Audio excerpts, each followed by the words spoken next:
You know that sound? It is the Unfiltered Band meets another episode of Unfiltered coming at you. We'll call this one episode 91 officially. You can jump on board the Unfiltered Revolution at Casey Stern on Twitter. If you're on Twitter, get in Twitter and jump into my bio and get the YouTube channel. Jump in and get all the episodes, all the interviews and conversations on demand anytime along the way. Also, of course, for those of you who are listening belatedly, after this first game of this METS BRAVES series, as we talk about this here on Unfiltered in this episode over on Apple, Spotify, everywhere you get your podcast. Before we get going, let me remind you, football's back. BetOnline remains your number one source for all your football betting needs this season. You'll find the latest odds, matchup info, player news, game trends. As your continued source for all sports wagering info, BetOnline features live betting, free contests, live scores, and giveaways all season long. Always the fastest, easiest way to bet all of your favorite sports and events. MLB, MMA, tennis, boxing, even golf. All you got to do, head over to betonline.ag, join and receive your 100% welcome bonus with your first deposit.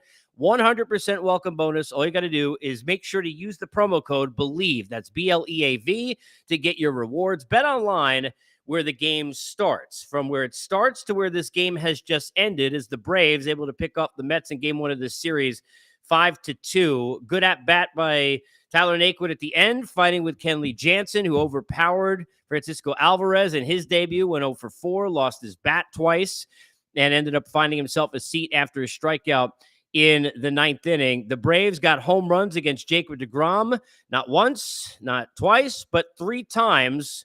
And deGrom only threw 86 pitches and went 6 innings before he got 86, which we'll get into.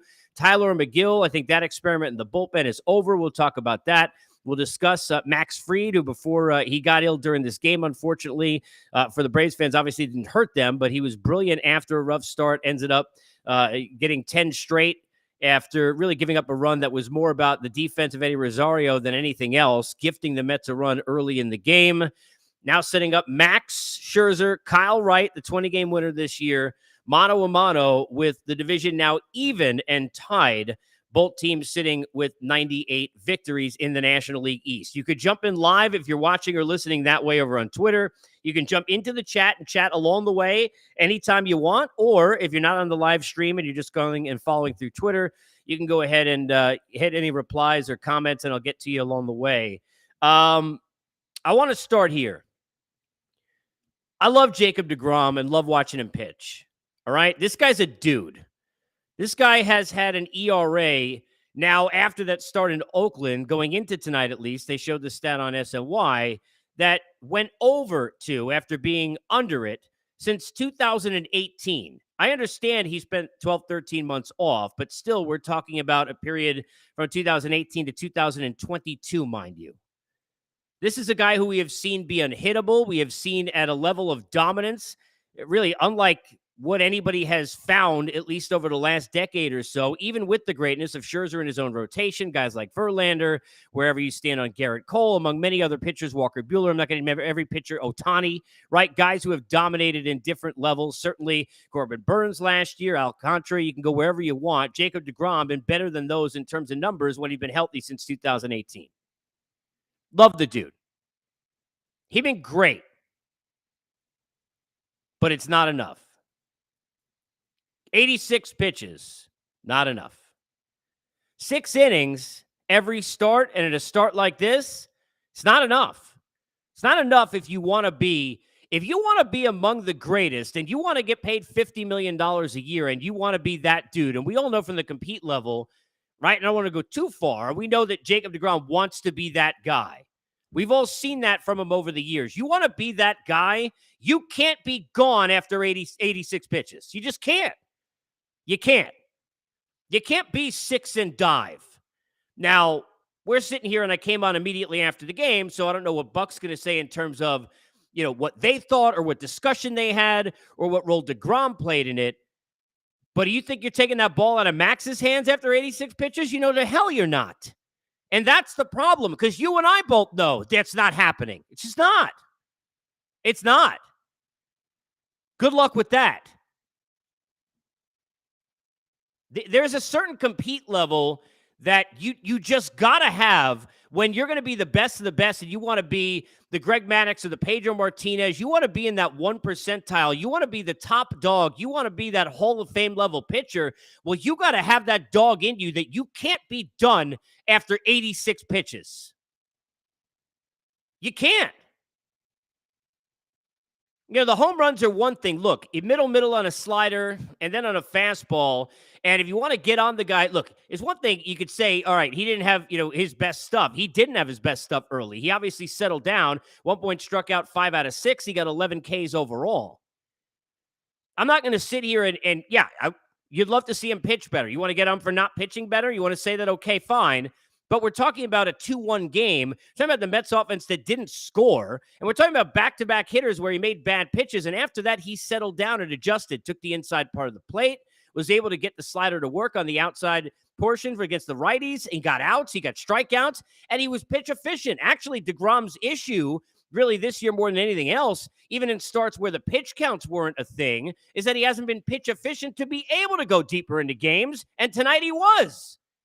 He gave up the 3 home runs. You're only sitting there 86 pitches in 6 innings. You cannot be out of that game. You just can't.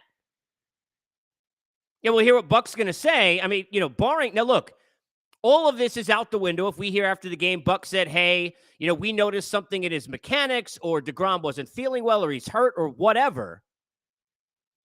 But this whole idea that the Mets are walking into the postseason with DeGrom and Scherzer, and that's how they're going to win, well, what version of DeGrom are we discussing, and how many innings are we in? This isn't the Yankee bullpen of the 90s. You're not bringing in, Mendoza to Graham Lloyd to Weathers to Jeff Nelson to Mike Stanton to Mariano to John Wetland. I can't believe off the cuff I just remembered all those guys. But that's not what you have. You got Tyler McGill, who, by the way, has no confidence. He's throwing less hard and at a lower velocity than he did when he was a starter. He's got zero confidence. I like McGill a lot. I like his future. I love what he did at the beginning of the year. But let me tell you something. You people with the obsession over the big drip, you should drip yourself into 2023, because outside of garbage time, you shouldn't see McGill the rest of the year. Sorry, that's just reality. And when Givens comes off the IL and is in there, and you got Trevor Williams in that long man role that he's been so good at in different ways, and Carrasco or Walker's going to the pen, what the hell's McGill doing? I got an answer for you. Not on the postseason roster. Tyler McGill's not going to be on the postseason roster. He's not. Shouldn't be. That ship has sailed. I don't know what the hell he's doing in the game anyway instead of Ottavino, other than the fact that I love Buck, that, the idea of, I don't want to say they punted the game, but down 3-1, he's thinking, okay, well, game 2 is going to be Scherzer, right? Into Ottavino, into Diaz. And that seems great, but you got to hold that at 2, especially when you know that Kenley, and we saw it play out, is certainly no guarantee. They don't got Edwin Diaz at the back end. You do. I don't know what in the world, McGill was doing in the game in the first place, to be honest with you. And look, I love Buck. I'm not sitting there trying to question every move he makes, but it was odd. Now, that's not why they lost the game, but certainly didn't help. Go look at the 9th inning. Would have been better if it was 3-2 than 5-2, don't you think? But whatever the reason is, and I love Jacob deGrom, you can't be that dude. You can't get $50 million a year. You can't be the star. You can't pitch game 1 over Max Scherzer if you can't go past the 6th inning and 86 pitches in the biggest game in the regular season in this franchise in I don't even know how long. It just can't happen. There's no way in the world Justin Verlander's coming out of that game. There's no way in the world that Max Scherzer is coming out of that game. There's no way in the world Walker Buehler is coming out of that game. There's just not. Adam Wainwright's not coming out of that game. It's not going to happen. Name aces past and present. It's just not happening. What's Max Scherzer thinking when he sees Jake get out there at 86 pitches? I got an answer for you. Max is a nice guy. He's thinking, that dude ain't me. Sorry. Guaranteed. He's thinking, that dude ain't me. There is no way you could pull me out of this game. That's what he's thinking. You blame him? I can't blame him. There's no way you can get taken out of that spot. You just can't. It's brutal. Just absolutely brutal. Giving up the home runs is one thing. People want to get into that. Again, down 2-1 after the 2 homers. And Dansby Swanson, I said this before this series. I mean, that's the big hit guy. Look, I live here down in Atlanta. I watch this team all the time. That's that dude who's hit DeGrom already hard this year, gets another big homer. I mean, just he hit it like 440 feet, by the way. Destroyed it. But if you're sitting there and you're looking at this team and this game, it's 3-1. DeGrom can't be gone. He better than McGill. If Jacob DeGrom is the dude, he better than Adam Ottavino too, and everybody else other than Edwin Diaz that you have. He can't be out of this game. You got to be kidding me. That's terrible. Terrible. There is no way that any ace worth anything is it at the highest level is out of that game. I'm sorry. Sorry. No way. Max Fried was terrific tonight. Again, he look, didn't have a good start, but settled in after the Rosario run that he gave up and was able to retire 10 in a row. Colin McHugh, the former Met, comes in, did a nice job. Iglesias, who's been absolutely brilliant for this team, has been terrific. Gave him a good seventh inning. The Braves did what they need to do. And the Braves, look, the Mets offense didn't come through, but this idea that like the Mets need to wake up, look, sometimes good pitching is going to beat good hitting. And in the postseason in October, if you're not aware of that, that's the way the whole story goes. Great pitching always going to knock off great hitters. And the Braves pitched well tonight. Jansen, did what Kenley did. I mean, he's going to give you, he's going to give you some nightmares even if you're rooting for him on your own team. Just go ask a Dodger fan. I love Kenley, but that's the way it is. But he got the outs he needed, and that's it. Braves get the win. Now you got a Max Scherzer and Kyle Wright matchup in Game 2 with these two teams tied atop the division. And I know wins aren't, everything. I get it. But Kyle Wright has deserved and earned being a 20-game winner. He's been terrific. Mets have hit him a bit in the past. Max Scherzer, these Braves hitters have seen him a ton. He's been in this division outside of his snippet with the Dodgers for, how long, right? So nobody's surprising or sneaking up on anybody tomorrow. But if you're a Met fan, that's Scherzer and Ottavino and Diaz and nobody else. And I got to be honest with you, it's probably Scherzer and Diaz and nobody else. Edwin got to go 6 outs if you get a lead, and Scherzer's got to get you there. I mean, that's just the way it is. Francisco Alvarez's debut obviously did not look very good, clearly. The question will be, against a right-hander, when you're sitting there, are you most likely looking at Vogel back in the lineup? I don't think you're going to have Alvarez get a start tomorrow. I mean, I'd hate to see him go 0 for 4 and then sit down. But you can't play around with, and he's a terrific prospect, and he's going to be great. Look, I hope he has a great storied ending to this season into October. But you got to win this game tomorrow if you're the Mets. Again, the big thing about this series, where I don't think a lot of people understood this going in, but the Mets could lose 2 out of 3. They walk out with the tiebreaker. With the new rules and no game 163, that's really all that they need to walk out of this series and feel like that they're set up to control things moving into that final 3 games, in which they'll get the Nationals, and the Braves will set up against the Marlins. And again, Sandy the Cy Young is set up to pitch that final game of the season against the Braves as far as we stand now. But they got to get one of the 3. You take the one you can get. They get a lead tomorrow with Scherzer. Diaz going 6 outs. End of story. It doesn't matter what the hell happens in the 3rd game of the series, even though you're trying to win it, because you got to take the one that's in front of you. They can't lose that game.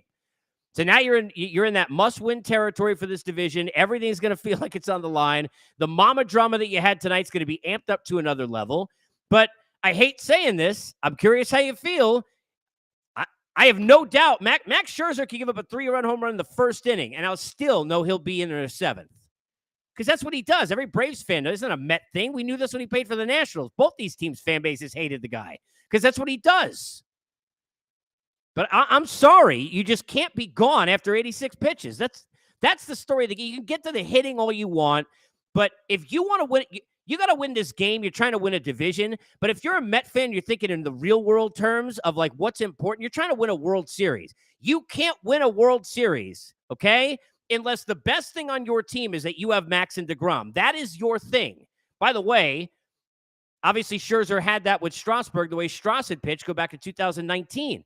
That's how they knocked off the heavily favored Dodgers in 5 games in that series in 2019. Game 5 on the road in L.A.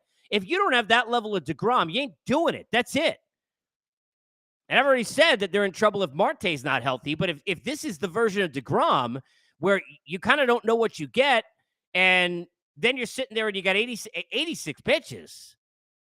You want the guy who's got to be dragged off the field. I'm sorry. That's just reality. And I'm not one. Look, I'm pretty rational in terms of I'm not going to sit there and jump overboard and go crazy. And I'm not about the game because seriously, let's be fair. They're tied. We know it's going to come down to what happens in this series, but there's still 2 games left in the series. And then there's 3 games after that, which, by the way, even if the Mets win the next 2, how have they played against bad teams? So you're still probably looking at them dealing with, that last 2 games of the season and both teams with a chance to win this division. But if you're a Met fan and you're thinking about where you're at from this game, yeah, the loss hurts, but you're tied and you've got a tiebreaker. What's worse than that is what DeGrom do I have? That's the story of your game. And Tyler McGill needs to, that's it. Goodbye. That's it for now. Like you, but not anymore for this season. Can't do it. And give the Braves a lot of credit. A lot. Because their hitters, yeah, they hit a lot of home runs and they strike out a bunch, but they destroy really good pitching. They have hit high-end pitchers all year. I've seen it a million times, not just against this team, in watching them a lot down here in Atlanta. Their hitters hit the best pitching. It's why they won the World Series last year. It's why even with some of the players in the lineup, and remember Riley in the Wayback Machine when they had that series lead 3-1 over the Dodgers they blew. I think in that series was like 1 for 28 before he had a home run in an 8th inning to break a tie. Some of these guys were younger, but they've been doing it in the postseason for 3-4 years. They've been winning divisions this way, and now they've all gotten even better. Riley become a much better offensive player, clearly, as a total player. Dansby Swanson going to earn a ton of money in the offseason. I know they didn't have Harris, but by the way, that's a nice ad. I know we didn't see Grossman tonight, but he's been terrific for them. And that 9th spot in the order, I've said this before. I don't know what the exact numbers are in terms of the amount that they've driven in, but they got more ribbies in the 9 spot than I think it's like 11 NL teams do in their cleanup. I mean, it's ridiculous. No matter who they put there, when Harris was there at the beginning, when Grossman's been there, and tonight Arcia. So you got to give them credit. They got a deeper, more balanced lineup than the Mets have.